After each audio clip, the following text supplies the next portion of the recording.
रेवती नक्षत्र क्या होती है? रेवती नक्षत्र में जन्मे हुए जातकों की विशेषताएं, क्या खूबियां होती हैं रेवती नक्षत्र वालों में? नमस्कार दोस्तों, स्वागत है आपका मेरे यूट्यूब चैनल विदाउट म्यूजिक मंत्रा में। आज हम बात करेंगे रेवती नक्षत्र की। और नक्षत्र की सीरीज़ में हम लास्ट नक्षत्र, अंतिम नक्षत्र जो कि रेवती नक्षत्र है, उस पर आ पहुँचे हैं। और जैसा कि आपको मालूम है कि आकाश मंडल में जो 27 नक्षत्र स्थित होते हैं, रेवती जो नक्षत्र है वो अंतिम नक्षत्र होता है। और वैदिक ज्योतिष के अनुसार रेवती नक्षत्र जो है वो 32 तारों, यानी कि 32 तारों के समूह से मिलकर बना है, जो दिखने में एक मृदंग की तरह होता है। और इस नक्षत्र में जो भी जातक जन्म लेते हैं, उनकी जो राशि होती है वो मीन होती है। और इस नक्षत्र के जो स्वामी होते हैं वो बुध होते हैं।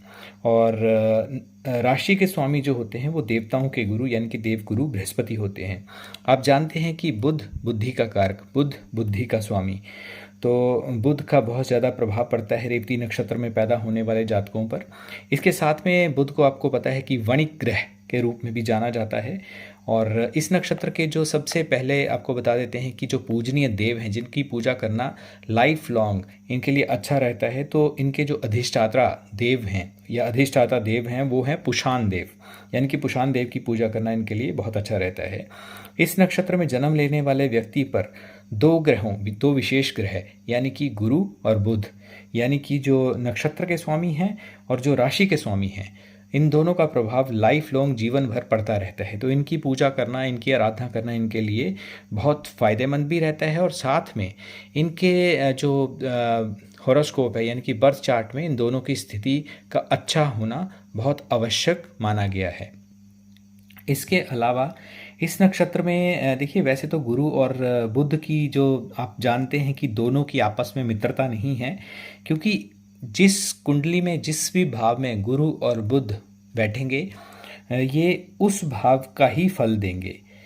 इन दोनों की यदि युति होगी, जिस हाउस में होगी, जिस भाव में होगी, दोनों वैसा ही फल देंगे। अब बात कर लेते हैं सकारात्मक पक्ष की। सकारात्मक पक्ष की बात करें तो ऐसे जो जातक होते हैं साहसी होते हैं और हड़बड़ी में कार्य नहीं करते। हालांकि उतावलापन में जो एक थोड़ा सा देखा जाता है, लेकिन सोच विचार कर कार्य करते हैं। और शीघ्र मतलब घबराते नहीं हैं, चाहे कैसी भी एडवर्स सिचुएशन आ जाए। पुरुषार्थ युक्त होते हैं और व्यवहार कुशल होते हैं, प्रैक्टिकल होते हैं, आस्थावान होते हैं, भगवान में अपनी आस्था बनाए रखते हैं। इसके अलावा जो है, सबसे पहले ये भी जानना चाहिए था, शायद मैंने भूल गया हूँ मैं, कि रेवती नक्षत्र का जो अर्थ है वो समृद्धि से लिया जाता है। समृद्धि, सफलता, संपदा, जो भी जहाँ तक जितना व्यक्ति तरक्की करता है उसे रेवती नक्षत्र के माध्यम से ही आप जान सकते हैं।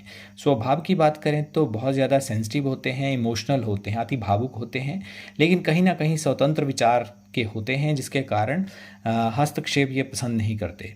आध्यात्मिक होते हैं, पूजा पाठ में काफ़ी इनकी दिलचस्पी भी होती है। और आध्यात्मिक यानी कि एक इनर, आप समझ सकते हैं कि अपनी अंतर्बोध को जगाने के लिए ये तत्पर रहते हैं।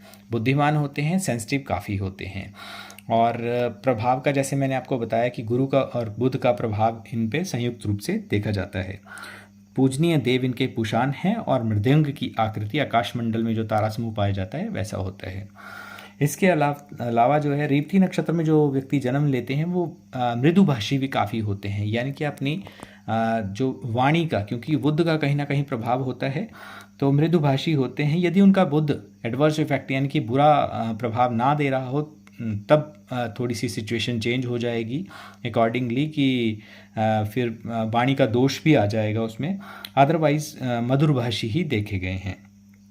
मधुरभाषी होने की वजह से इनका जो सामाजिक दायरा है काफ़ी बढ़ जाता है। और इनको किसी के भी मतलब यानी कि दूसरे के कार्यों में टांग अड़ाना या उसमें कोई अपना सुझाव बिना मांगे हुए देना इनको पसंद नहीं आता, और होना भी ऐसे ही चाहिए।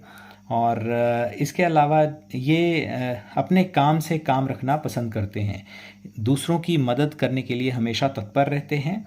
और इस नक्षत्र में जन्म लेने वाले जो व्यक्ति होते हैं वो परेशानियां ज़्यादातर रोक नहीं पाती, चाहे जितनी भी लाइफ में परेशानियां आ जाएं, वो निरंतर आगे बढ़ते ही रहते हैं और हर किसी को पसंद करते हैं। जल्दी ही नए नए लोगों के साथ ये घुल मिल जाते हैं और यानी कि अपना एक प्रभाव बना लेते हैं।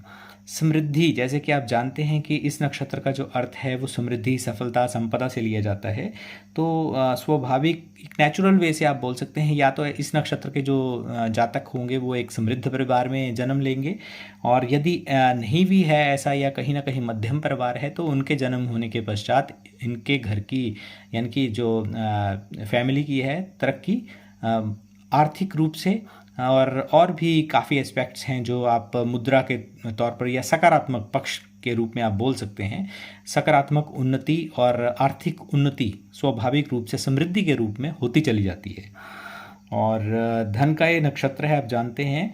और इस नक्षत्र में जो लोग जन्म लेते हैं काफ़ी समृद्ध होते हैं, अपने लक्ष्यों को बहुत जल्दी प्राप्त कर देते हैं, और उनका जो सुख का भोग भी करते हैं, यानी कि सौभाग्यशाली होते हैं, और दिल के साफ और ईमानदार होने के कारण लंबे समय तक अपनी ये आप एक नेगेटिव एस्पेक्ट भी मान सकते हैं कि चाहे कितनी भी गुप्त बात हो, ये अपने तक लंबे समय तक उस चीज़ को रख नहीं पाते और शेयर कर देते हैं दूसरे लोगों के साथ।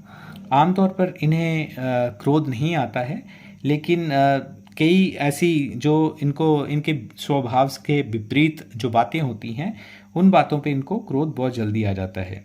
छल कपट से बहुत दूर रहते हैं, और इसके अलावा जो हैं आध्यात्मिक दृष्टिकोण से यदि मैं बात करूं, पूजा पाठ, धर्म कर्म के मामलों में सबसे आगे रहते हैं, समाज सेवा के कार्यों में आगे रहते हैं। बुद्धिमान होने के साथ साथ मनमौजी भी होते हैं, और स्वतंत्र विचार जैसे मैंने बताया वैसे होते हैं। परिवार के बहुत समीप रहते हैं, हर सुख दुख में उनकी मतलब एक तरह से सहायता और कोऑपरेट करते हैं। इसके अलावा यदि परिवार के सदस्य की कोई अनुपस्थिति में इनको कोई कार्य करना पड़े, तो उसको भी बड़े अच्छे तरीके से निभाते हैं। विदेश यात्राओं की इनकी काफ़ी संभावनाएं रहती हैं, और बाहर जाकर भी धन भी कमाते हैं, और कई बार वहीं पे सेटल भी हो जाते हैं। इसके अलावा जो है खान पान पर अधिक ध्यान देने की इनको आवश्यकता होती है, क्योंकि इनको पेट से जुड़ी हुई समस्या होने की प्रोबेबिलिटी होती है। इसके अलावा नौकरी करने में इनका ज़्यादा लगाव रहता है व्यापार की अपेक्षा। अब बात कर लेते हैं इनके 4 चरणों की। देखिए, नक्षत्र के जो स्वामी हैं वो बुध हैं, और राशि के स्वामी जो हैं वो गुरु हैं। तो एक तो संयुक्त रूप से इन दोनों ग्रहों का प्रभाव लाइफ लॉन्ग जीवन भर इनके ऊपर पड़ता है।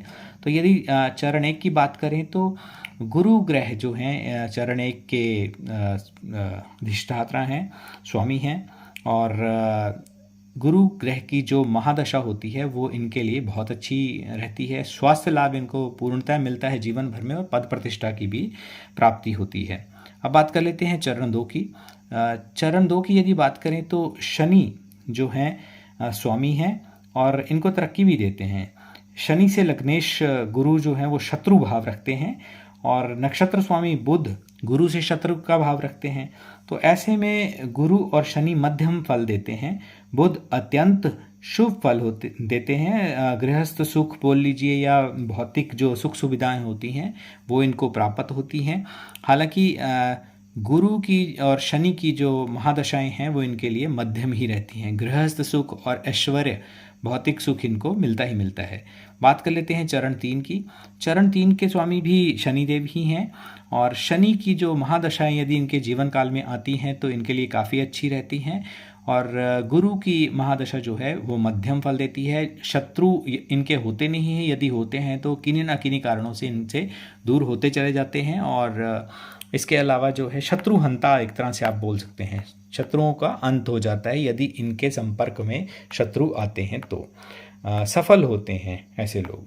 अब बात कर लेते हैं चरण 4 की। चरण 4 के जो स्वामी हैं वो गुरु हैं। तो गुरु की जो महादशा है इनके लिए अच्छी रहती है, लेकिन बुध की यानी कि जो इनके नक्षत्र के स्वामी हैं, बुध की महादशा यदि इनके जीवन काल में आती है तो उतना अच्छा फायदा नहीं देकर जाती, मध्यम फल देकर जाती है। ज्ञानी होते हैं ऐसे लोग, शास्त्रज्ञ जानने वाले होते हैं, धर्म कर्म के कार्यों में रुचि भी लेते हैं, और कैसी भी परिस्थिति हो अपना धैर्य खोते नहीं है, यानी कि धैर्य बनाकर रखते हैं।